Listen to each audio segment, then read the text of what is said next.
요한일서 3장 8절 우리 한 절 다 같이 읽겠습니다. 죄를 짓는 자는 마귀에게 속하나니 마귀는 처음부터 범죄함이니라.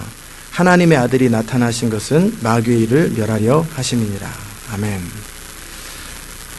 예, 이제 대강절 특별 새벽기도의 마지막 날입니다. 하나님의 아들이 오신 것, 예수님이 이 땅에 오신 것은 무엇을 위해서 오셨는가? 마귀의 일을 멸하려 합니다. 그럼 마귀의 일이 뭐냐? 하나님의 뜻을 회방하는 것. 그 가운데 하나가 뭐냐면 인간을 멸망시키고 막 무너뜨리는 거죠. 마귀의 일은 또 뭐냐면요, 하나님의 뜻을 대적하여 자기를 높이고 자기를 영화롭게 하는 것. 그 모든 것들을 예수 그리스도의 발 앞에 깨트려 버리는 것. 그래서 하나님만이 영화롭게 되고 하나님만이 영원히 찬양을 받으시는 그런, 그리고 하나님께서 창조하셨던 창조의 목적들이 다 이루어지게 하는 것, 이것을 위해서 우리 주님이 오신 것입니다. 아멘. 그래서 그러면 우리에게 주님께서 말씀하신 게 죄에 대한 이야기를 했어요. 죄를 짓는 자는 마귀에게 속한다. 그러면 죄가 뭘까? 죄의 개념을 정확하게 규정을 하셔야 됩니다. 우리는 죄라고 생각할 때 뭐라고 생각하냐면요, 도둑질, 살인죄, 그 다음에 남한테 해끼친 죄, 뭐 큰 문제가 되는 것, 이런 것을 죄라고 그러죠. 그것은 사회적인 죄예요. 윤리적인 죄예요. 또 우리가 인간이 죄라고 규정해 놓은 죄예요. 그죠? 그런데 성경에서는 죄의 개념을 그렇게 말하지 않아요. 그런 개념으로 보면은 살인을 저지른 적도 없고, 뭐 남한테 해끼친 적도 특별히 없고, 나름대로 인간으로서 살할 만큼 산 사람은요, 자기가 전혀 죄인이라는 생각을 하지도 않아요. 그리고 그리스도인으로 살면서도 이것이 죄의 문제라는 것들에 대해서 심각하게 고민을 안 해요. 왜? 죄의 개념이 잘못됐기 때문에 그래요.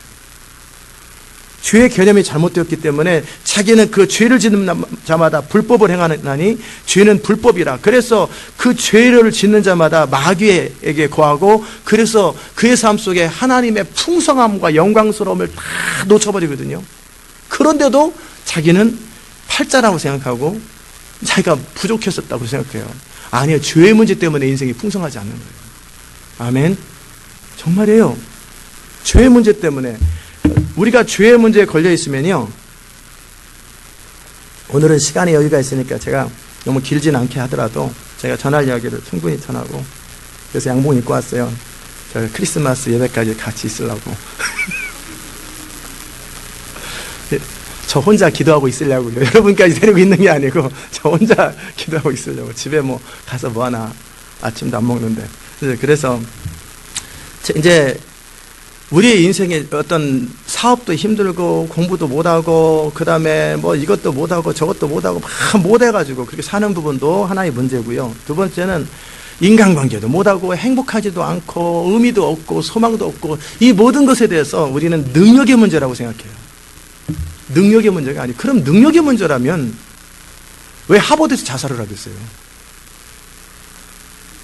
가장 컴플렉스가 많은 사람들이 누구냐면 명문대학교 다니는 학생들이 제일 컴플렉스가 많아요. 왜냐하면 상대적인 거예요. 상대적인 거. 그 다음에 가장 불행지수가 많은 나라가 가장 잘 사는 나라예요. 저 아프리카, 저 원주민 어디는 행복지수가 너무나 높아요. 왜? 기준들이 너무 다르기 때문에 그들은 그들대로 살아요. 물론 이제 진정한 행복은 모르지만 그래도 그냥 상대적 행복이라도. 그러니까 우리가 개념 정리를 정확하게 하지 않으면요, 우리는 참 힘들어요. 저도 교회에 있을 때 십자가가 어렸을 때부터 교회를 다녔으니까 왜 필요한지도 모르고 예수님이 왜 죽었는지도 모르겠고, 뭐 맨날 들었으니까 알죠. 뭐 죄를 위해서 죽었다, 죄인을 위해서 죽었다. 근데 자기는 죄인이라고 생각 안 하거든요, 내 자신이. 왜? 죄의 개념을 모르니까. 저는 살인을 저지른 적도 없고 남의 물건을 훔친 적은 있는데 뭐 그냥 뭐 그렇게 어렸을 때 뭐 저 친구들하고 남의 집 과수원에서 뭐 사과 따먹고 뭐 그런 거, 그 죄라고 또 생각 안 해요. 그런 것도 그냥 뭐 다 그렇게 하고 뭐 그런 거지. 뭐 주인이 혼나도 뭐 이놈의 자식 한 번 하고 말거든요. 그러니까 그냥 그 별로 죄라는 개념도 없고요. 또 친구 집에 가서 이게 사람이 자기가 죄라고 인식할 때 인생이 바뀌는데, 저는 친구 집에 가서 그 우리 덕재라는 친구 집에 가가지고 고구마를 훔쳐 먹었어요. 원래는 저는 고구마 훔쳐 먹진 않아요. 그냥 제가 그냥 먹죠. 그 집 거를. 왜냐하면 그 집 식구들은 다 저 식구랑 똑같고 그 집은 저를 아들처럼 여기기 때문에 원하는 걸 제가 몸대로 할 수 있고 다 꺼내 먹을 수 있거든요. 그러니까 저는 너무나 자연스럽게 그 집 아들과 같기 때문에 그냥 꺼내 먹는 것 자체가 하나도 문제가 안 되는데 어느 날은 제가 훔쳐 먹어보자. 그냥 몰래 훔쳐 먹어보자 이런 생각이 들었던 게 원래 그냥 먹어도 되는데 훔쳐 먹어보자. 그러니까 막 떨리더라고요. 훔쳐 먹는다는 생각이 드니까 볼까 안 볼까. 원래 그냥 부담 없이 들어가서 꺼내 먹거든요. 근데 그리고 뭐 걔네도 우리 집에 오면 먹을 건 없지만 뭐 자기가 편하게 살고 친구끼리 그렇게 지냈어요. 근데 그날따라 훔쳐 먹어보자라는 마음이 딱 드니까 막 떨리고 긴장하고 뭐 보나 안 보나 하고 막 그래서 소뚜껑을 착 열고 늘 평상시 하던 짓인데 막 덜덜 떨리는 거예요. 훔쳐 먹어보자라는 마음이 딱 있으니까 싹 해서 고구마를 딱 꺼내가지고 엎치고 그냥 뜨거운데 그냥 안 들키려고 막 어거지로 먹고 안 먹은 것처럼 이렇게 일단 물 마시고 이렇게 딱 들어갔더니 고구마를 또 가져와요. 고구마 먹으라. 필요하면 더 갖다 먹어. 이렇게 이제 분명히 그런데 저는 훔쳐 먹었잖아요. 근데 이게 제 마음속에 죄의식이라는 것이 뭐냐면 내가 그것을 죄라고 규정할 때서부터 내가 죄라고 느낄 때서부터 죄의식이 생기는 거예요. 근데 평상시 때들 그냥 먹을 때는 똑같은 행동이잖아요. 그냥 그 집에 가가지고 문 잠겼어도요, 담 넘어 들어가거나 아니면 문 열고 들어가요. 그냥 어차피 친구 집이니까. 그리고 그 집에서 자고 있으면 그 부모가 이제 깨우든지 아니면 그냥 그래요. 그러니까 너무나 편한 친구 집이었어요. 그러니까는 근데 문 열고 들어가서 먹는 게 너무나 일상적인 일인데 그냥 오늘은 훔쳐 먹어보자. 그렇기 때문에 제 마음속에 죄라는 의식을 하고 어떤 죄를 지은 거예요. 죄도 아니죠. 죄라는 행동, 의식을 가지고 그런 행동을 했을 때 죄의식이 어느 정도까지 저를 괴롭혔냐면요. 어떤 목사님들이 회개하십시오! 그러면 저는 고구마 훔쳐 먹은 것을 계속 생각합니다. 주님, 내가 그때 5학년 때 고구마 훔쳐 먹은 거 주님 용서해주세요. 용서해주세요. 부흥사 목사님이 회개하십시오! 회개하자면 천국 못 갑니다. 주님, 고구마 훔쳐. 다른 거 어떤 것도 저는 죄라는 생각을 안 해요. 근데 유일하게 고구마 훔쳐 먹은 건 죄고 나머지 다 죄가 아니에요. 그러니까 고구마 훔쳐 먹은 죄를 용서해 주세요. 고구마 훔쳐 먹은 죄를 용서해 주세요. 그거를 그렇게 고구마 훔쳐 먹은 죄를 진짜 수백 번을 회개를 했어요. 그러니까 이게 복음을 모르니까. 그리고 나서 또다시 군대 제대하고 나서 고구마 훔쳐 먹은 거 회개해 주세요. 저는 다른 죄를 회개한 적이 없어요. 그러니까는 맨날 그 죄 문제가 저를 괴롭힌 거예요. 그러다가 도저히 안 돼가지고 군대 제대하고 24살 때 그 집에 찾아갔어요. 그 누나도 있고 그 친구도 있어요. 야, 잠깐 모여라. 그래가지고 내가 고백할 게 하나 있다. 뭔데? 내가 초등학교 5학년 때 니네 집 가마솥에서 고구마 훔쳐 먹었다. 그래서 아니 고구마 훔쳐 먹었다고. 너 그냥 먹잖아. 무슨 또 고구마 훔쳐 먹고 그냥 먹는 게 뭐가 다르냐? 아니야, 나는 의도를 가지고 훔쳐 먹었어. 나는 이거 가지고 13년 넘게를 고통을 했다. 그래서 난 이 문제를 꼭 반드시 얘기를 해야 될 것 같아. 너희 죄를 서로 고하고 그러잖아요. 그래서 딱 그 얘기를 하고 나니까 그때서부터 제 마음속에서 자유가 생긴 거예요. 해결됐구나. 그때 이후로는 뭐 훔친 적은 없어요. 그냥 그 고구마 훔쳐 먹은 거. 자, 그 죄의식이 저의 인생을 계속해서 하나님과 친밀하지 못하게 만들어요. 왜냐하면 저는 늘 그 죄 문제를 붙들고 살기 때문에. 그러나 나중에 뭐 그보다 뭐 더 얼마나 더 옳게만 살았겠어요. 그러나 제가 어떤 주님 앞에 주의 복음을 알고 나서 그 죄의 문제에 대해서 아까 좀 더 말씀드릴게요. 죄의 문제를. 그 문제를 해결하고 나서는 이제 제 생각에는 나는 죄가 없다고 생각합니다. 나는 그 문제가 고백했고 어쨌든 너 용서해라. 친구지간에 용서하고 말게 뭐 있냐? 그런 거 가지고 무슨 고구마, 아니야, 난 네한테 용서받는 게 중요해. 용서해. 용서한다. 말로 표현해야 돼, 정확하게. 용서한다. 고맙다. 그리고 나서, 그다음서부터는 죄가 없어요. 제가 만들어 놓은 죄의 개념이에요. 그리고 그다음서부터는 뭐냐면 나는 죄가 없다고 생각했어요. 하나 있었는데, 그 고구마 훔쳐 문제가 해결됐고, 원하면 내가 페이해 줄게. 아니야, 페이 없다. 용서해 준다. 그냥 준다. 그렇기 때문에 저는 죄 문제를 해결했어요. 그리고 26살이 될 때까지, 한국 나이로, 군대 제대는 24살에 했는데, 저는 죄가 없다고 생각했어요. 그러니까 십자가가 나한테는 의미가 없는 거예요. 저한테는. 근데 나중에 제가 죄의 개념이 바뀌었어요. 저는 제가 생각할 때 죄라고 여기는 그것, 인간이 죄라고 여기는 거죠. 식인종 마을에서 사람 잡아먹는 게 죄입니까? 아닙니까? 아니에요. 그냥 밥 먹은 거예요. 그냥 밥 먹은 거지. 이게 무슨 전혀 죄가 아니에요. 근데 성경은 뭐라고 그래요? 살인죄란 말이에요. 살인죄. 근데 자기는 죄의 개념이 전혀 없어요. 동성연애를 하는 사람들은 본인이 죄라고 생각하고 악이라고 생각하면 그 문제를 해결하잖아요. 근데 자기는 지네릭, 또 유전이라든지 질병이라고 생각하고 원래 그렇다라고 자기를 생각하니까 그 문제를 해결 못하는 거예요. 모든 문제들이 그래요. 죄의 문제에 대해서 자기 나름대로 개념 규정을 딱 해놔요. 그죠? 지각하는 사람들도요, 하나님 앞에서 예의를 어긴 것이고 하나님의 예배를 회방한 거다, 모독한 거라고 생각하면 지각을 안 한단 말이에요. 그런데 뭐 설교 전에 들어가면 목사님한테만 안 혼나면 이거는 죄가 아닌 거예요. 누가 만들어 놓은 거예요? 자기 나름대로 그렇게 생각을 해버린 거예요. 그렇게 자기 나름대로 개념 규정을 딱 해놨어요. 이런 사람들은 성령을 따라 사는 게 아니에요. 이 대부분의 사람들이 뭐냐면 자기 나름대로 죄의 개념 규정을 해놓은 거죠. 아브라함이 누이가 아니었다면 거짓말이지만 자기는 거짓말했다고 생각 안 해요. 그렇잖아요? 하나님 앞에서 이건 분명히 거짓말인데도 불구하고 자기 나름대로의 규정을 딱 해놔요. 조폭들이 서로 사람 죽이고 때리고 하는 것을 죄의식 안 느껴요.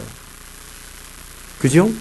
해병대에서 사람을 두들겨 패는 거 죄라고 안 느껴요. 훌륭하다고 그러죠. 맞는 것, 그 사람이 얻어맞고 돌아온 것이 죄예요. 얻어맞고 돌아온 거. 삽자루를 들어서도 찍어야 돼요. 그렇게 해서라도 이게 자랑스러운 거죠. 이 개념 규정을 누가 하냔 말이에요. 문화가 해요, 문화. 이슬람 사람들은 자기들이 옳다고 생각하잖아요. 누가 만들어요? 자기들이 문화를 만들었어요. 그들 나름대로의 문화와 그 어떤 가치관을 가지고 옳고 그름을 본인들이 결정해버리는 거예요. 그게 문제예요. 이 세상에서 많은 사람들에게 사단이 심어주는 게 뭐냐면 너 나름대로의 인생을 너 나름대로 계획하고 판단하고 결정하고 선택하고 살아가는 자유로운 선택을 하는 것은 죄가 아니라고 생각해요. 그게 죄거든요. 아멘. 죄의 개념은 내가 옳은 대로 내가 선택해서 살아가는 것이 죄, 그게 옳은 게 아니에요. 선이 아니에요. 그러니까 오죽하면 예수님도 그러잖아요. 선한 선생이 이럴 때 왜 나를 선하다고 하느냐. 그죠? 예수님 뭐라고 하냐면 하나님 외에는 선한 분이 없느니라. 뭐 예수님의 하나님이 아니라는 그런 개념을 말하는 거 아니에요. 예수님의 개념 규정을 하나님과 그분의 말씀만이 선이라는 거예요. 그리고 선은 뭐냐면 선을 행하면 네가 어떻게 왜 그렇게 분노하겠느냐. 가인에게 그랬단 말이에요. 근데 가인의 개념 규정은 틀려요. 죄에 대한 개념이. 죄에 대한 개념 규정이 틀려요. 가인의 죄의 개념은 최선을 다하지 않은 게 죄고, 근데 하나님의 죄에 대한 규정은 내가 시키는 대로 안 하는 것이 죄예요. 근데 가인은 죄라는 생각을 안 해요. 나는 최선을 다해서 예배 드렸으니까. 그런데 하나님은 그것을 죄라고 말하거든요. 가인의 기준과 하나님의 기준이 틀린 거예요. 바리새인의 죄에 대한 규정하고 예수님의 죄에 대한 규정이 틀리는 거예요. 그러니까 예수님을 죽여버리잖아요. 그걸 다 자기 의라고 그래요. 자기 나름대로 쌓아놓는 가치관들인데 그게 성경이 옳다고 그러지 않아요. 아멘. 이제 죄의 개념이 그런 거예요. 그래서 결국 죄는 뭐냐면 하나님의 뜻에 대적하여 높아진 모든 것이 다 죄예요. 그 하나님의 관점으로 우리 자신을 바라볼 때 우리는 죄다 아니다가 거기서 결정되는 건데, 자기들 나름대로 죄에 대한 개념 규정을 만들어 놓고 그것을 내가 못 지키면은 죄의식, 지키면 프라우드하게 생각하고, 이게 교만에서 나타나는 거예요. 아멘. 하나님의 아들이 오신 것은 바로 그 일을 멸하는 거예요. 죄를 짓는 자는 낙역에 속겠어요. 이 세상 사람들이한테가 당신 죄인이라고, 그러나 죄인이라고 생각 안 해요. 자, 그러면 죄인도 아니면 그들 생각에 천국 가야 되잖아요. 성령이 역사해야 되잖아요.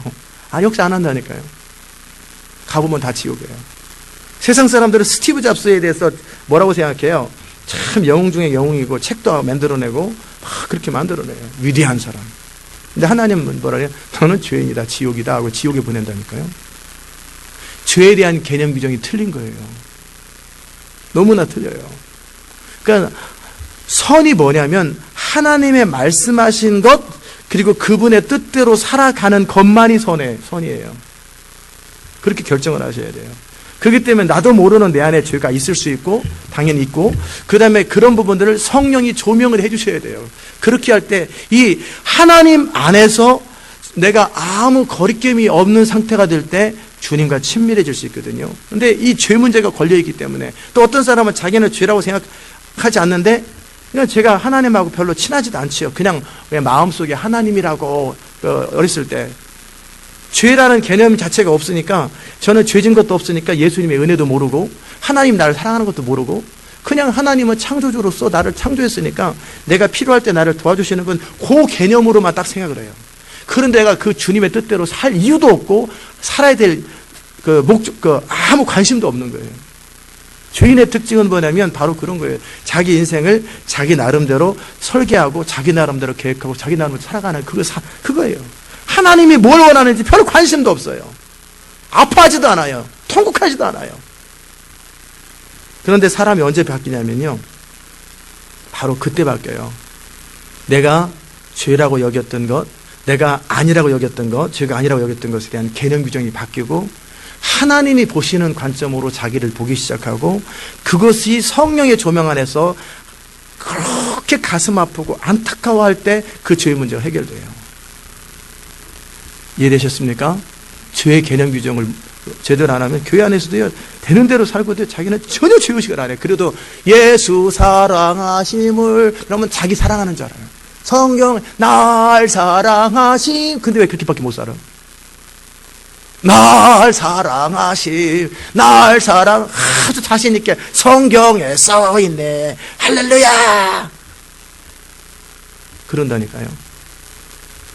아무 개념 없이. 근데 인생 그렇게밖에 안 써요. 근데 하나님이 나를 사랑하면 내 인생 이렇게밖에 못 사냔 말이에요. 하나님이 나를 사랑하면 왜 이렇게밖에 못 사냐고. 그런데도 자기는 몰라요. 왜 자기 인생이 그런지도 몰라요. 너무나 잘못 왜곡되어 있어요. 제가 홈리스들한테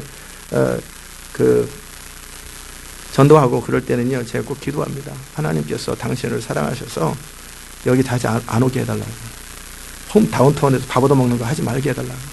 1년 되면 또 그대로 있어요. 나는 하나님 날 사랑, 천국 간대요. 천국은 가는지는 모르겠지만, 하나님의 구원이라는 것은, 그럼 지금 당신 홈리스 살아가는 것이 정말 영광스럽냐고? 아니요. 정말 행복하냐고? 아니요. 그러면 당신은 왜 여기 있어요? 뭐 이러저런 사회 이야기하고 자기의 한계와 부족함을 얘기하죠. 그럼 구원이 뭐냐고? 당신의 한계로부터의 구원이고, 이 모든 불행의 상태로부터의 구원이고, 영광스럽지 못한 모든 상태로부터 구원이잖아요. 그게 구원이지. 무슨 구원은 죽은 다음에 천국 가는, 이 땅에서도 구원을 못 누리는 사람이 가봐야 알지. 그것도 갈지 안 갈지 어떻게 알아요? 이 땅에서도 구원을 누려야 되잖아요. 그러면 내 안에서 내가 어떤 불행한 상태나 영광스럽지 못한 상태로부터 구원되는 게 구원이잖아요. 결국 예수님께서 십자가 달려 죽으신 것은 죄 문제를 해결하고 그 결과로 우리로 구원을 얻게 하시려고 하잖아요. 그렇다면 구원의 개념은 뭐냐면, 하나님이 그의 삶에 창조하신 목적대로 사는 것이고, 그렇게 살아갈 때 그의 인생은 어떻게 돼요? 영광스럽습니다. 정말 내가 생각해도 내 자신이 정말 보배롭고 존귀하고, 그 누구와도 바꾸고 싶지 않고, 하나님 앞에도 너무나 떳떳하고 너무나 당당하고 너무나 감격스러워요, 자기 인생이. 그러면 이렇게 살지 못하는 어떤 상태로부터의 구원이란 말이에요. 아멘. 한 교회도 마찬가지고 한 나라도 마찬가지고, 영광스럽고 정말 자랑스럽고 정말 하나님 앞에서 당당하게 드러낼 수 없는 그런 상태들이 있잖아요. 그런 상태로부터 나라를 바꿔줘야 돼요. 그게 구원이란 말이에요. 구원의 개념은 save from some situation이에요. 근데 우리는 교리적으로 예수 믿고 영접 기도해서 죽은 다음에 천국, 이건 구원이 아니에요. 그건 교리예요. 교리, 덕트린이에요. 아멘. 그럼 여러분 안에 어떤 거라도 이 거룩한 불만족이 있는 거지요. 그냥 체념하고 살고 다 그렇게 살아. 못난 사람 못난 대로, 잘난 사람은 잘난 대로, 이 세상은 뭐라고? 요지경이라고. 그 쓸데없는 소리지. 무슨 요지경이야. 잘난 사람 잘난 대로 살고 못난 사람 못난 대로 사는 게 그게 이 세상이 아니라, 하나님의 말씀은 못난 사람이 잘난 사람들을 무릎 꿇히는 게 하나님 나라예요. 약하고 천하고 가난하고 무능한 자들이 이 세상 지혜가 아니라 하나님의 능력으로 이 모든 세상 사람들을 하나님 앞에 무릎 꿇게 주는 거예요. 하나님으로 이게 하나님의 나라지. 못난 사람은 원래 못났고 잘난 사람은 원래 잘났고 그게 무슨 하나님이 어디 있어요 거기에. 그렇잖아요. 그래서 이스라엘 백성들을 가장 작은 나라인데 가장 큰 나라를 이겨버리잖아요. 가장 부족한데 가장 위대해지잖아요. 그게 하나님의 나라예요. 그게 샘플로 보여주는 거죠. 그러니까 어떠한 사람도 가능성이 있고 어떤 사람도 새롭게 될 수 있다 그 말이에요. 아멘. 그러기 위해서 필요한 것은 뭐냐면 항복이 필요해요. 내가 할 수 없음에 대한 진지한 인식이에요. 제가 중학교 때 성공 경험, 고등학교 때 성공 경험 얘기를 했잖아요. 그렇기 때문에 저는 20살이 됐을 때 부모한테도 그랬어요. 내 인생을 간섭하지 않는 것이 어머니가 하실 일입니다. 내가 경제적인 도움을 일치 안 받을 테니까, 내가 알아서 학교 다니고 내가 알아서 장가가고 내가 어머니한테 도움을 줄 망정 도움 받지 않을 테니까, 그러나 어머니는 절대 내 인생을 간섭하지 마세요. 어머니가 내 인생 간섭해서 된 일이 없어요. 우리 아버지는 원래 간섭 안 하고 신경 안 쓰고 살고 뭐 대준 적도 없고 그냥 그런가 보다 하고, 선생님이든 누구 말이든 아무도 안 들었어요. 그렇게 고집스럽게 살았던 근거가 뭐냐면 나는 할 수 있다라는 생각들을 가지고 있어서 그래요. 그죠? 자, 그러면 제가 주를 의지할까요? 주님한테도 간섭하지 마세요. 나는 내 인생 살 수 있으니까 간섭하지 마세요. 나는 내 인생을 잘 매니지할 수 있습니다. 내가 그동안 몰라가지고 선생님 말 듣고 부모 말 듣고 이렇게 저렇게 내가 지금 살궁리를 스스로 안 해서 그렇지, 이제라도 내가 살궁리를 시작하면 나는 무엇이든지 하면 되는 사람입니다. 그러니까 내 주변에서 내 인생을 간섭하려고 하는 모든 시도를 차단해버리는 거예요. 나름대로 철학을 만들어보고 진, 인사, 대천명, 인간이 최선을 다하는 거다. 그러면 안 되는 것은 없는 것이다. 최선을 다하면 다 된다라고 그 개념 규정을 해놨단 말이에요. 그러니까 하나님한테 제가 유일한 기도는 뭐냐면요, 제 인생 간섭하지 마세요. 저는 알아서 제 인생 살 수 있습니다. 간섭하지 마세요. 누가 저를 위해서 기도하면은 그래서 화가 나는 거예요. 당신이 뭔데 나를 위해서 기도해? 나는 내가 내 인생 알아서 살 수 있고 나는 하나님의 도움도 안 필요한 사람인데 당신이 뭔데 나를 위해서 기도해? 세상의 교만 중에 상교만이죠. 그러잖아요? 전 그랬어요. 저는 왜 그 가짜는 중학교 때 고등학교 한번 들어간 경험, 그 경험 하나 가지고 세상 다 이긴다고 생각하는 거예요. 다 세상 이길 수 있고 나는 뭐든지 할 수 있다. 그러니 제가 기도했겠어요, 안 했겠어요? 안 합니다. 기도 안 하죠. 그 다음에 하나님은 의무만 있어요. 제 인생을 간섭할 권리는 없고요, 의무만 있어요. 그러니까 제가 요구할 때 하나님은 하셔야 됩니다. 하나님 뭐 하십니까? 그거라도 해야지. 나머지는 간섭하지 마시고 내가 요청할 때, 꼭 필요할 때 한 번씩 도와줘요. 그래서 제가 정말 하나님은 이런 저하고 너무나 달라가지고 은혜롭게, 군대 제대하고 나서 집 달라는 문제 있었잖아요. 그래서 뭐 집 달라고, 하나님 천국에서 뭐 하십니까? 내가 엄청나게 대골 같은 뭐 청와대를 달라고 그랬습니까? 그냥 뭐 내 방 하나 달라고 그러는데 그것도 못하는 하나님이 천국에서 뭐 합니까? 이루어도라고. 그리고 저는 믿지도 않았어요. 근데 나중에 와보니까 일어났더라고요. 그래서 저는 야, 하나님은 진짜 안 되는 것도 가능하게 하시는구나. 그럼 이 하나님을 이용하면 내 인생 뭐 되겠구나. 그러나 인생을 간섭하는 것이 있고, 왜? 그 모든 그 배후에 뭐가 있어요? 내가 할 수 있다고 생각하는 이 교만함과 자의식이 있는 거예요. 나는 할 수 있다. 안 해서 그렇지. 고시를 떨어집니다. 대학원을 떨어집니다. 고시를 떨어집니다. 대학원을 떨어집니다. 고시를 하여튼 능력도 없는 게 제일 높은 곳만 해요. 서울대학교, 행정대학원. 하여튼 붙어본 적은 한 번도 없어요. 근데 뭐 원서 넣는 건 3,000원만 있으면 다 내니까 그건 아무 상관없어요. 붙어본 적은 없지만 그래도 원서는 일단 꿈은 크게. 대학원 떨어져. 고시 떨어져. 대학원 떨어져. 1년에 2번씩 고시 떨어져. 대학원 떨어져. 고시 떨어져. 대학원 떨어져. 고시 떨어져. 계속 떨어지는 거예요. 그런데도 저는 제 자신을 발견을 못한 거예요. 안 해서 그렇지 하면 된다. 안 해서 그렇지 하면 된다. 이런 착각을 하고 사는 거예요. 착각을 하고. 내가 안 해서 그렇지, 빼려면 나 살 뺄 수 있지. 그럼 빼보세요. 벌써 몇 년째예요, 도대체 몇 년째. 그러니까 우리 이렇게 착각을 하고 사냔 말이에요. 저도 그랬다니까. 내가 최선을 다하지 않아서 그렇지, 내가 최선만 다하면 난 될 수 있다라고 그 안에서 이 교만함과 함께 자신감이 있단 말이에요. 그러니 제가 절실하게 기도하겠어요, 안 하겠어요? 안 하죠. 하나님은 간절히 구하는 자들에게 응답하시는데 절실하지도 않아요. 유일한 한 가지 기도는 그냥 나도 내 일을 할 테니까 하나님도 하나님의 일을 하시라고. 그러다가 결국은 29살 될 때까지, 20살 때서부터 29살 될 때까지 거의 10년을 인생을 실패만 했습니다. 계속 실패만 했어요. 워낙 제가 자존감이 세고 워낙 제가 이렇게 자신감이 세니까 그 10년을 버텼던 거예요. 그 엄청난 실패 계속 한 번도 된 적이 없으니까, 한 번도 된 적이 없이 계속 실패를 하면서도 9년을 버텼던 거예요. 그러면서 어느 날 제 마음속에 생각했던 게 뭐냐면, 너 할 수 있어? 너 아무도 방해 안 하면 너 진짜 할 수 있어? 아니. 그런데 왜 너 할 수 있다고 스스로 생각하냐? 할 수 없는 것을 할 수 없다고 고백하는 건 부끄러운 거 아닌 건데 왜 너 착각하고 사니? 너는 그러니까 하나님께 기도도 안 하지 않냐? 요구만 하지 않냐? 하나님 이거 도와줘야 돼. 안 도와주니까 막 화가 나고. 진짜 기도하는 사람들은요, 하나님의 자비에 의지하기 때문에 그분이 도와주든 도와주지 않든 그것은 나하고 상관없는 일이에요. 아니, 홈리스가 밥 달라고 그러는데 이 정도 밥을 주려면 애들 장난치냐고. 나 그런 거 안 먹는다고. 그럼 어떻게 해야 돼요? 굶겨야 돼요. 그 사람은 선택권이 없는 거예요.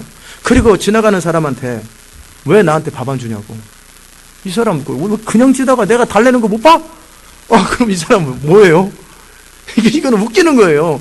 자기는 선택권이 없는 거예요. 그저 나는 아무 음식이라도 독만 안 들었다면 그 사람의 자비 앞에 그저 그냥 지나가는 불쌍한 눈으로 I am hungry 그러는데 그냥 운전사나 어떤 사람이 불쌍히 여겨서 그냥 도와주면 감사합니다. God bless you.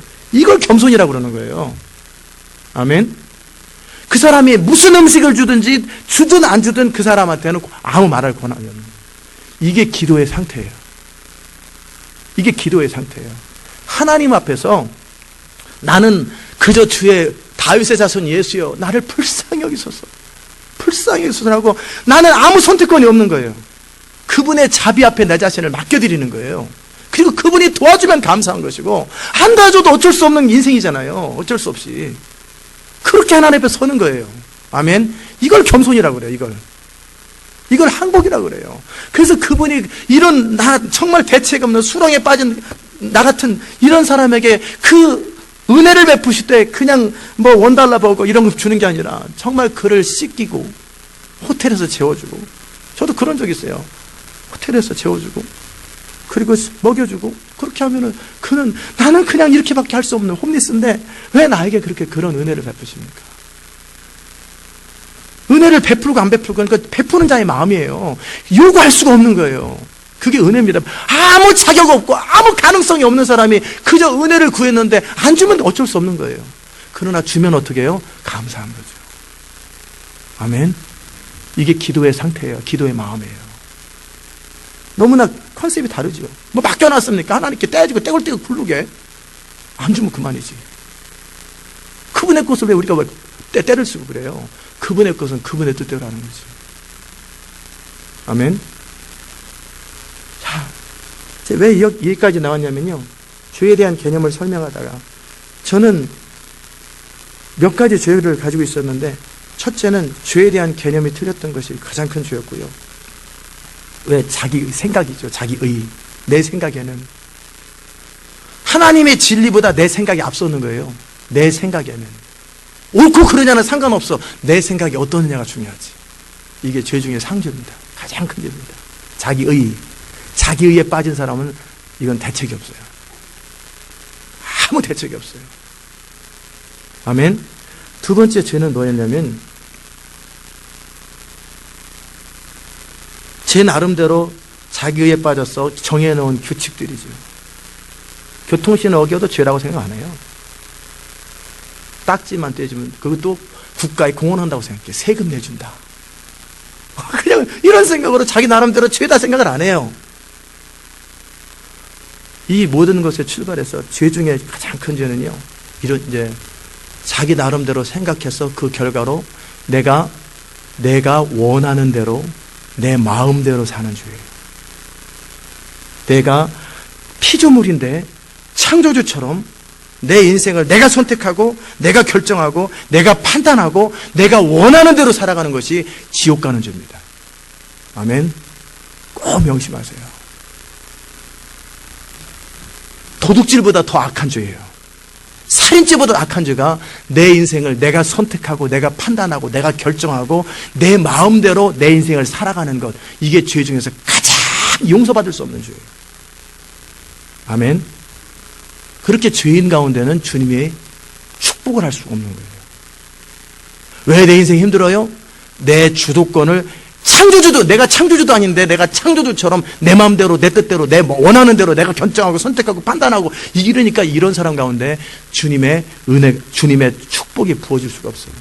My initiative, my provision. 내가 선택한 건 내가 그 책임져야 되는 거예요. 이 라이프 스타일에서부터 벗어나는 것, 이게 구원이에요. 아멘. 그래서 저는 29살 때까지 그렇게 무지막지하게 아무 의식 없이 생각 없이 이렇게 살다가 처음으로 29살에 그런 생각이 들었어요. 너 인생을 스스로 살 능력이 있어? 행복하게, 만족스럽게, 플러스 영광스럽게 너 자신 있어? 라고 제 자신한테 질문했어요. 그때 쟤는 나름대로 꿈을 가졌지만 다 실패했잖아요. 진짜 실패를 많이 했어요. 처음에는 뭐 하나님이 역사 안 했다 뭐 이런 소리 하지만 사실은 제 실력 없는 제 자신을 봤어요. 취직 제한 다 끝났습니다. 나이가 다 대기업이나 웬만한 기업체는 실력도 안 되는 데다가 나이도 제한됐어요. 아예 원서 넣을 자격도 없어요. 나이가 지나가서. 내가 할 수 있는 것, 행복하고 영광스럽고 살 수 있는 능력이 너 있어? 다시 한번 고시 공부가 다시 하면 너 합격할 수 있어? 아니. 너는 최선을 다할 능력이 있어? 안 해서 그렇지, 맨날 그랬지. 그런데 하려고 작정하면 끝까지 할 수 있어? 아니.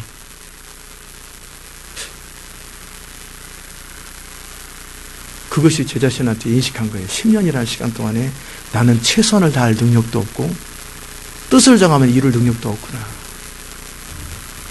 나는 내 인생을 행복하게 살 능력도 없고 뭐 이 세상에 공헌 이런 거 생각도 안 했었으니까 영광스럽게 만족스럽게 정말 의미 있게 살 능력이 내 안에 없구나.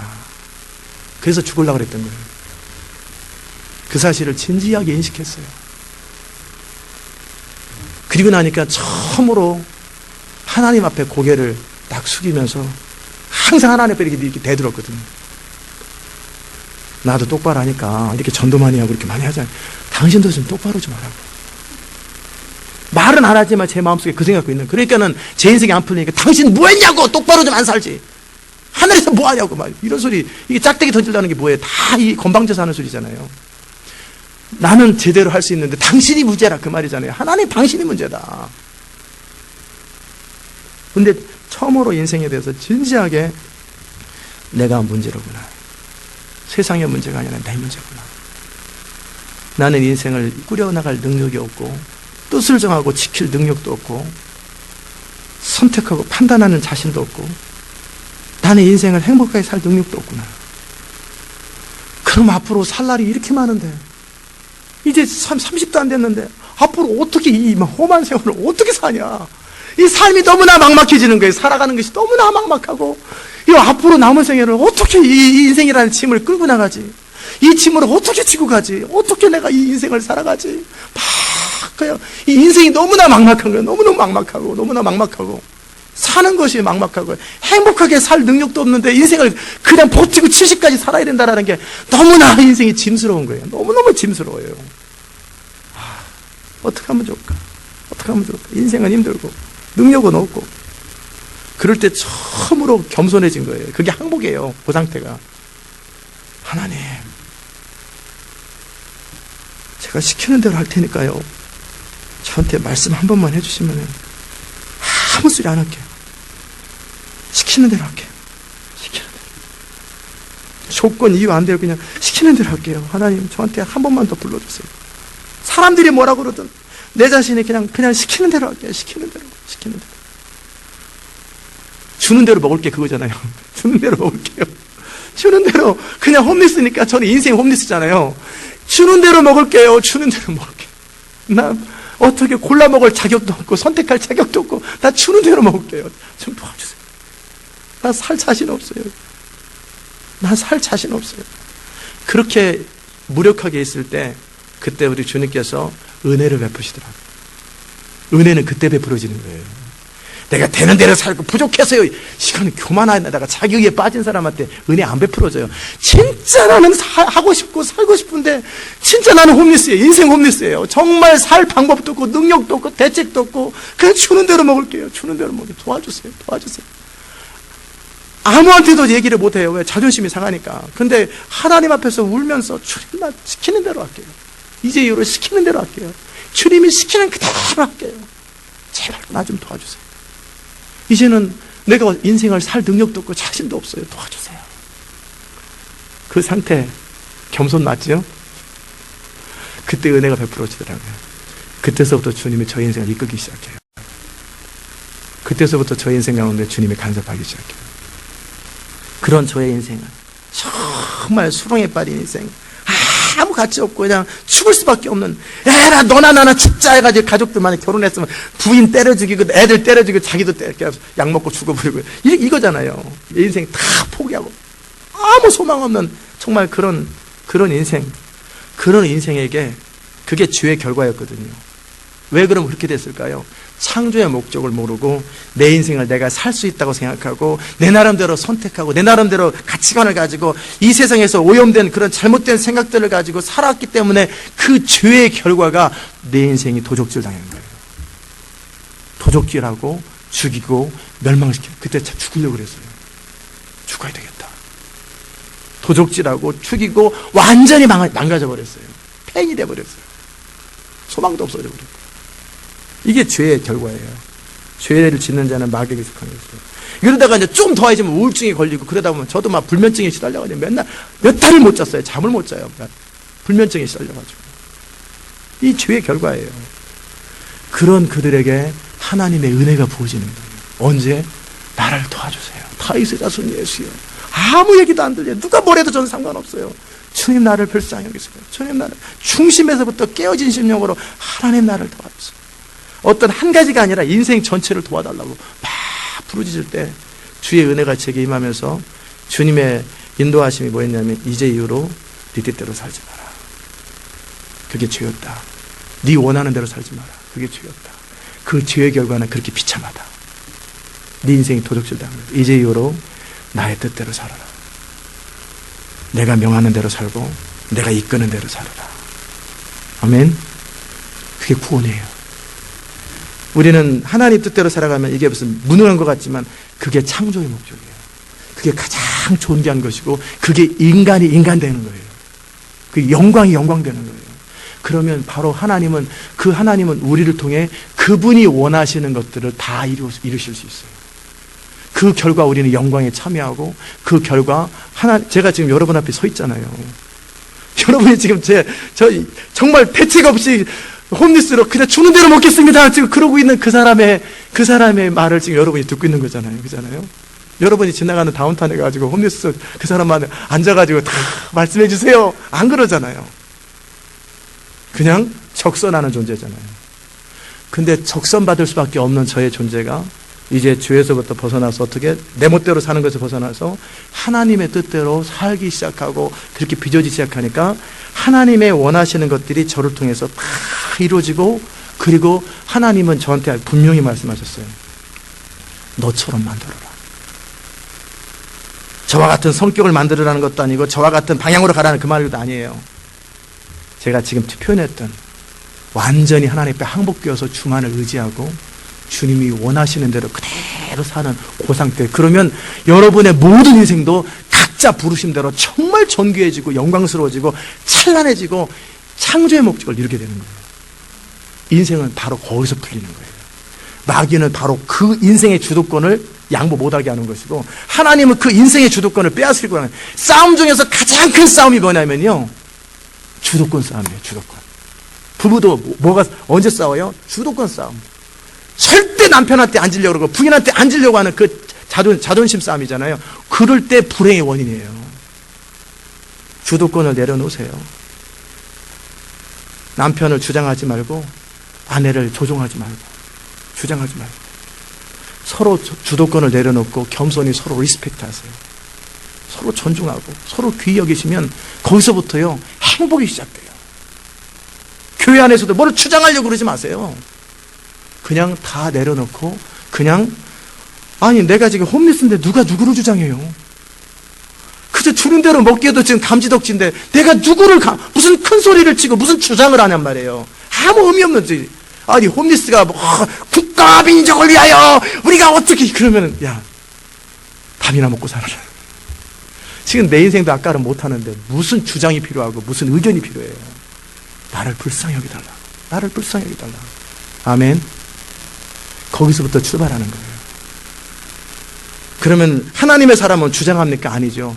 하나님이 말하라고 하는 그것만 또 말하는 거예요. 선포하는 거죠. 우리는 주장하는 존재가 아니에요. 주장하는 존재가 아니라 선포하는 존재예요. 하나님이 하라고 하는 말을 그냥 선포하는 것이고 그 책임은 하나님이 주신. 우리는 주장할 만한 근거 우리 안에는 없어요. 우리 의가 없어요. 우리 의는 다 더러운 옷 같기 때문에 주님의 의만 나의 의고, 그렇기 때문에 주님이 말하라는 것을 그냥 선포하는 존재예요. 아멘. 순종하는 존재예요. 선포하는 존재지. 무슨 주장하고 말고 그렇게 아주 개념도 모르는 거예요. 주의 개념도 모르고 인생임도 모르는 거예요. 정말 우리가 그렇게 이제 마귀에게 속해서 그러다 보니까 인생이 그렇게 수고하고 무거운 짐을 지고 가는 거예요. 왜 이렇게 인생이 힘들어요? 왜 이렇게 어렵고 힘들어요? 우리 주님이 말씀하셨단 말이에요. 수고하고 무거운 짐을 져서 힘든 거예요. 그럼 왜 수고하고 무거운 짐을 져요? 내 인생의 주도권을 여전히 내가 가지고 있기 때문에 인생이 힘든 거예요. 아멘. 그러면 어떻게 하면 편안해져요? 다 내게로 오라. 내가 너희를 쉬게 하리라. 나는 마음이 온유하고 겸손하니. 예수님은 그러잖아요. 그러니까 겸손하기 때문에 아버지 하나님 뜻대로 살잖아요. 내게 와서 내게 배우라. 내가 어떻게 사는지 봐라. 나는 창조주다. 그런데 인간이 돼서 내가 어떻게 사는지 봐라. 나는 아무것도 스스로 말하지 않노라. 나는 아무것도 스스로 판단하지 않노라. 내가 말하는 것은 의롭다. 이유는 하나님이 말하는 대로 말했기 때문에. 나는 죽도록 순종하노라. 나는 아무것도 내가 원하는 대로 하지 않노라. 하나님의 뜻대로만 살노라. 그렇기 때문에 나는 죽기까지 나를 쳐서 복종시킨다. 이게 바로 겸손이거든요. 그래서 그거 배우라는 거예요. 뭐 기적 일으키는 거 배우는 게 아니라 그 라이프 스타일을 배우면 기적은 그 결과로 따라올 수도 있고 안 따라올 수도 있는 거예요. 아멘. 그 예수님의 삶을 배우라는 거예요. 주장하지 않는 사람, 피조물이 피조물 되는 사람, 항복하는 자들. 그리고 나면요, 하나님께서 첫 번째 우리 가운데 나타나는 것은 하나님의 나라가 이루어지고요. 그리고 우리를 통해 예수님 말씀이 이루어져요. 너희는 나보다 더 큰 일을 이루리라. 상상할 수 없는 일들이 우리를 통해 이루어지는 거예요. 왜요? 예수님은 3년만 일했잖아요. 근데 우리는 30년을 일해야 되니까 능력은 똑같은 하나님의 능력이에요. 똑같은 하나님의 능력이 우리를 통해 흘러가는 거예요. 아멘. 정말 여러분이 그렇게 되시기를 주의 이름으로 축복합니다. 죄를 짓는 자는 마귀에게 속한 자다. 마귀는 처음부터 범죄하고 도둑질하고 죽이고 속이는 거예요. 주에 대한 개념을 말씀드렸어요. 그리고 사는 방법을 말씀드렸어요. 우리가 시대 마지막에 대적의 문을 취하고 부흥의 문을 여는 그 일을 할 수 있는 사람이 누구예요? 너희 복종이 온전케 됐다. 그 복종이 온전케 되려면 어떻게 해야 돼요? 내가 스스로 괜찮다고 생각하는 모든 것에서부터 자기를 발견하셔야 돼요. 나는 아무것도 할 수 없구나. 그냥 부족한데도 애교로 봐주세요. 그리고 나서 진짜 부족하네. 그럼 화가 나잖아요. 차린 건 없는데 맛있게 드세요. 진짜 차린 거 없네. 그럼 화가 나잖아요. 그냥 립 서비스를 하지 말고 정말 나는 아무것도 할 수 없노라예요. 무력함에 대한 항복이에요. 나는 아무것도 할 수 없노라. 제가 결혼할 때도 우리 한상원 형제한테 그랬어요. 무슨 얘기 안 하면 철렁할 거예요. 저는 여자를 선택할 능력이 없었어요. 누가 좋은 여자인지, 누가 나쁜 여자인지. 산타크로스 할아버지는 모든 걸 다 알고요. 누가 착한 애인지, 누가 나쁜 애인지. 거짓말이고. 저는 제 인생에 맞는 여자가 누군지, 누가 제 아내가 되어야 되는지, 내가 어떤 사람하고 살 때 행복할지, 사람의 마음도 모르고 제 인생도 아까는 못하는데 어떻게 제가 어떤 사람과 살아서 행복하게 살 능력도 없는 건데, 그러니까 도대체 여자를 선택할 능력도 없고 인생을 살 능력도 없으니까 주님의 선택과 판단에 맡겨드립니다. 나는 아무것도 스스로 판단하기. 근데 그래도 결혼은 내가 선택해야지. 아이고. 그러니까 싸우는 거지. 그러니까 인생 힘든 거지. 저는 아무것도 스스로 판단하지 않는 거예요. 주님이 알아서 판단시켜 주십시오. 이번에 만나는 사람이, 저는 그 사람이 결혼만 하겠다 그러면 나는 그냥 결혼합니다. 그러니 주님이 알아서 필터링 하시고 주님이 알아서 고르셔서, 나는 선택할 능력도 없고 그저 순종할 능력밖에 없으니, 능력도 없지요. 순종만 하겠사오니 주님 역사해 주소서 라고 만난 게 우리 한정민 사람 만난 거예요. 저는 제가 판단한 게 아니고 제가 선택한 게 아니라 하나님이 그냥 너무나 깨어진 그릇이잖아요. 대책 없는 인생한테 은혜를 베푸시는 거예요. 이 교회도 제가 선택한 게 아니에요. 주님, 저는 시키는 대로 하는데 어떻게 해야 되지? 교회를 시작해라. 비전도 하나님 이 비전을 가지고 해라. 이 말씀을 전해라. 저 말씀을 해라. 저는 스스로 판단하지 못하는 거예요. 능력도 없고 할 수도 없어요. 해봐야 꽝이니까.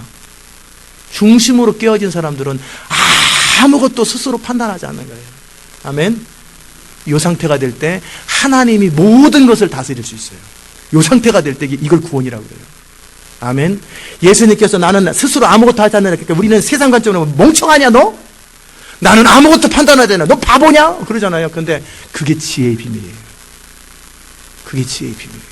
나는 아무것도 할 수 없기 때문에 주를 의지하고, 나는 아무것도 스스로 선택하고 판단할 능력이 없기 때문에 주님의 판단과 결정을 믿어드리는 거예요.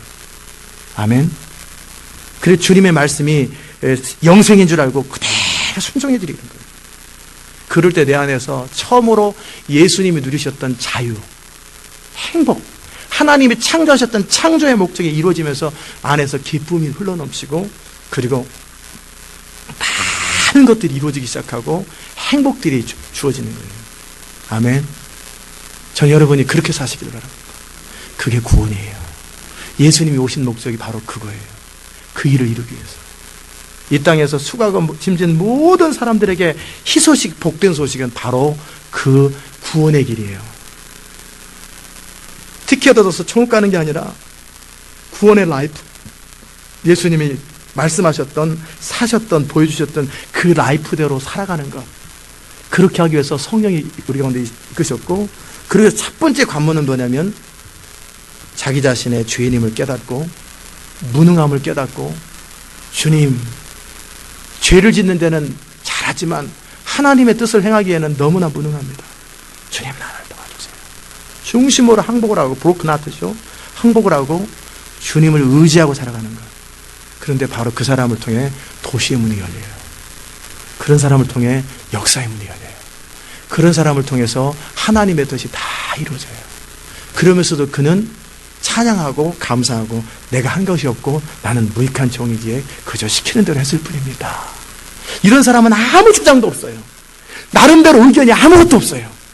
그렇기 때문에 시험 같은 거 안 듭니다. 교회에서 왜 불평을 합니까? 자기 주장과 의견이 아직 있다라는 거예요. 왜? 간섭하지 마세요. 내가 알아서 하는데, 내가 이렇게 하면 되는데, 내가 뭐라고 말했어? 내가 뭐라고 말했어? 다 자기 주장들이에요. 그 모든 것들이 사라져버리면 완전한 자유가 임합니다. 아무것도 소유할 수 없는 상태, 소유할 능력도 없는 상태. 그러기에 주님만을 소유하는 거예요. 그것도 은혜로. 그렇게 되면 모든 것을 가진 자가 돼요. 모든 일에 배부르고 모든 일에 배고픔에 일체의 비결을 배우는 완전 자유자가 되는 거예요. 아멘. 여러분 안에 그 은혜가 있기를 주의 이름으로 축복합니다. 기도합시다. 하나님 아버지, 감사합니다. 성탄절 아침, 대강절 마지막 날, 우리가 이렇게 죄가 무엇인지, 사는 것이 무엇인지, 구원이 무엇인지, 우리 주님이 오신 목적이 무엇인지 우리로 알게 하셔서 감사합니다. 이제 진정한 하나님의 구원을 마음껏 누려드리고 우리 가운데 하나님의 영광이 선포되는 그런 인생이 될 수 있도록 주여 도와주시옵소서. 너희 복종이 온전케 될 때 어거지로 복종하는 것이 아니라 마음에서부터 깨어진 심령으로 주만을 의지하고 주만을 추구하며 힘으로 하나님 앞에 순종해 드릴 때 모든 복종치 않는 자들을 벌하라고 하는 그들을 멸망시키는 것이 아니라 마귀는 멸망시키지만 이 땅의 모든 복종치 않는 자들을 그들의 의에 대해서 죄에 대해서 심판에 대해서 책망하시는 것처럼 그들 나름대로 옳고 그름을 판단하는 것을 책망하고 그들의 죄된 삶을 판단하고 그들 나름대로 의라고 여기는 것들을 판단하는 모든 것을 판단하나 자기는 아무에게도 판단을 받지 않는 신령한 자, 하나님의 뜻을 마음껏 이루어드릴 수 있는 그런 인생 될 수 있도록 은혜 베풀어 주시옵소서. 감사드리옵고 예수님의 귀하신 이름으로 기도드리옵나이다.